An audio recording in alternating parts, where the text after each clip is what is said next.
첫 번째 큐브의 키워드는 어떻게라는 키워드를 가지고 왔습니다. 자신의 친누나를 살해하고 시신을 유기한 인천 성모도 농수로 살인사건 피의자가 구속됐는데요. 특히 범행 발각을 우려해서 성모도를 자주 검색했던 것으로 드러나 충격을 주고 있습니다. 네, 두 분과 관련 내용 짚어보겠습니다. 김민아 평론가 계속해서 함께하시고요. 손수호 변호사 오셨습니다. 어서 오십시오. 오세요. 네, 저희가 오늘 시간을 위해서 좀 그래픽을 준비를 해봤는데요.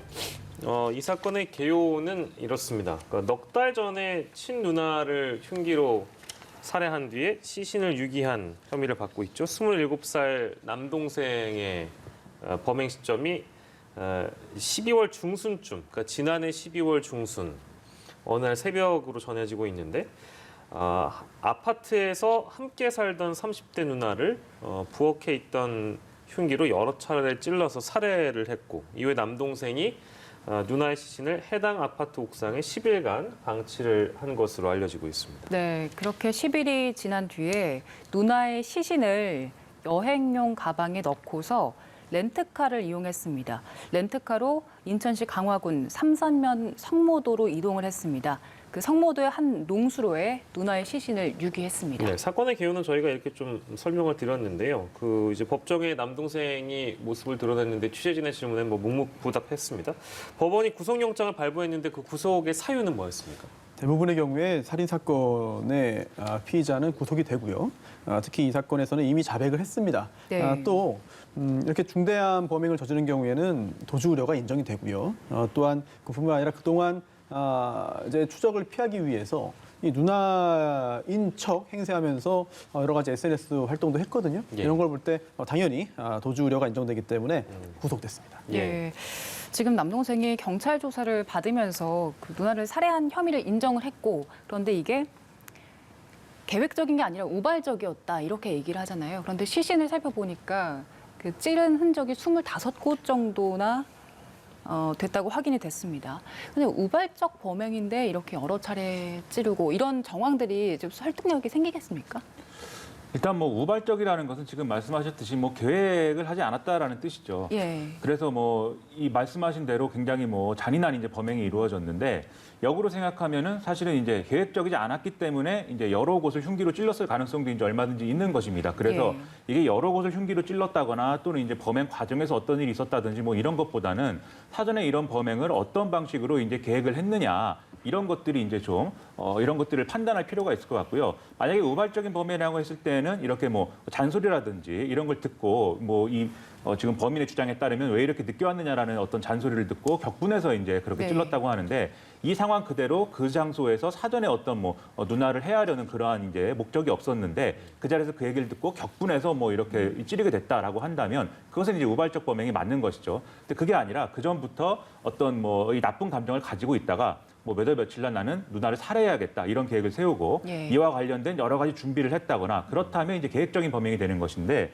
지금 이제 좀 진술한 그것만으로는 일단 우발적 범행이라는 범주에 이제 들어가는 것 같습니다. 다만 우발적이냐 하고 그다음에 이게 얼마나 사건이 잔인하냐 이거와는 이제 별개의 문제인데 다만 똑같은 사건일 경우에는 이제 우발적인 게 계획적인 것보다는 여러모로 판단해서는 더 좀 가벼운 어떤 그러한 사건으로 또 이제 판단될 여지도 있거든요. 그래서 이런 것들이 종합적으로는 판단이 돼야 될 텐데 일단 사건의 어떤 내용 자체가 굉장히 심각하고 잔인한 사건이기 때문에 뭐 우발적이냐 계획적이냐에 따라서 크게 이렇게 뭐 처벌의 수위가 달라지거나 그러지는 않을 것으로도 생각이 됩니다. 네.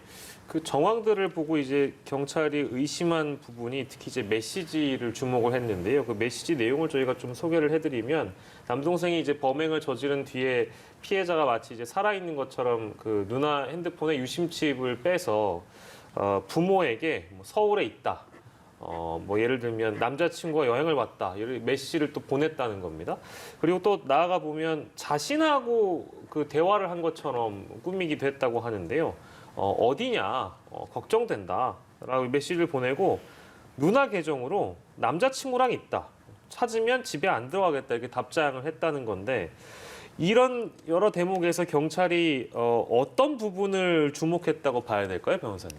우선 이런 사건이 발생하면 주변 사람부터 의심을 하게 되고요. 또 주변 사람 중에는 또 가족도 포함됩니다.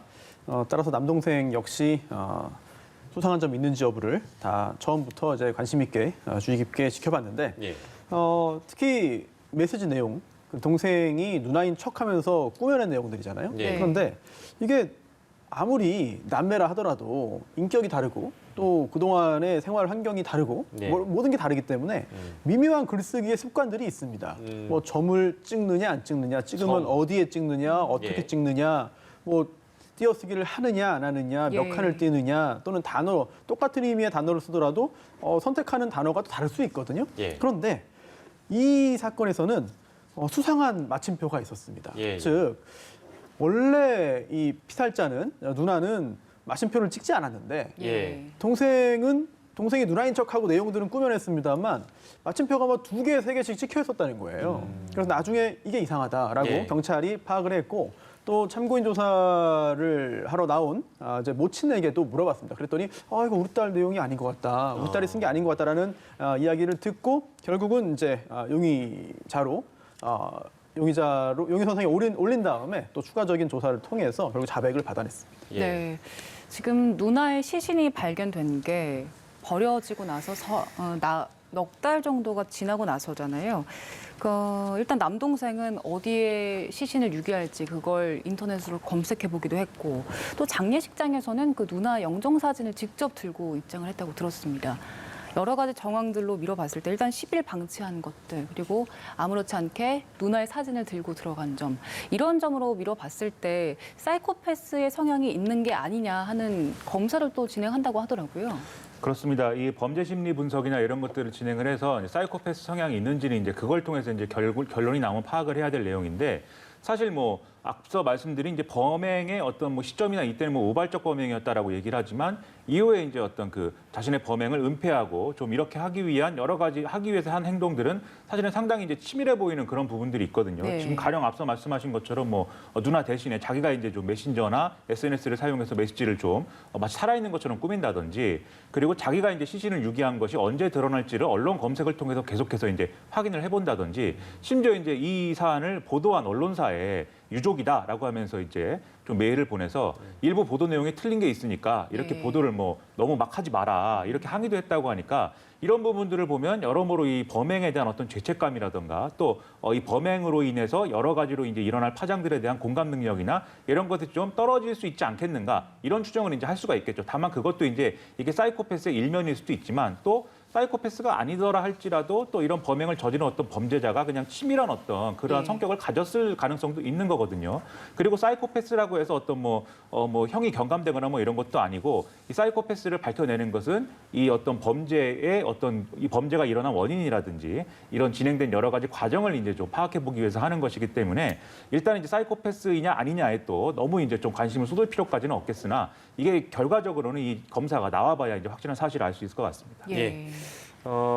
이 주제 마치면서 마지막으로 이 남동생이 그 모바일 뱅킹을 활용해서 그 누나 계좌에서 인출해가지고 자기 계좌로 보내서 생활비로 또 썼다고 합니다. 이제 이 부분도 혐의를 추가 적용하기로 했는데 아무튼 다 합치면 향후에 어떤 처벌이 가능하다고 우리가 좀 볼 수 있을까요, 변호사님? 동기도 중요해요. 애초부터 이 누나의 돈을 가져가기 위해서 이런 살인 행각을 해버렸다면 강도살인죄가 됩니다. 네. 강도살인죄는 법정형이 사형 또는 무기징역이고요. 예. 근데 그게 아니라 일단 살인을 저지른 후에 그 후에 욕심이 생겨가지고 돈을 가져갔다면 이거는 강도살인은 아니고요. 살인과 그 후에 재산범죄가 결합되는 건데 예. 지금 이 사안은 컴퓨터 등 이용 살인 사기죄가 적용될 수 있습니다. 왜냐하면 피해자가 누나가 아니라 금융기관이 되기 때문인데요.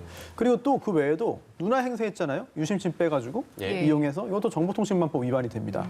또 사체 살인 후에도 사체를 또 유기했습니다. 예. 이런 것들을 다 종합해서 이게 다 각각의 범죄거든요. 예. 이걸 다 합해야 되는데 또 하나 중요한 건 이제 유족들의 의사입니다. 이제 피해자의 가족이면서 또한 또 피의자, 곧 앞으로 피고인이 되겠죠. 이 동생의 가족이기도 하잖아요. 이 가족들이 엄벌에 처해달라고 할 것이냐, 네. 또는 용서해달라고 할 것이냐, 예. 또 진지하게 반성하는지 여부 등도 예. 형량에는 영향을 미칠 것입니다. 예. 알겠습니다.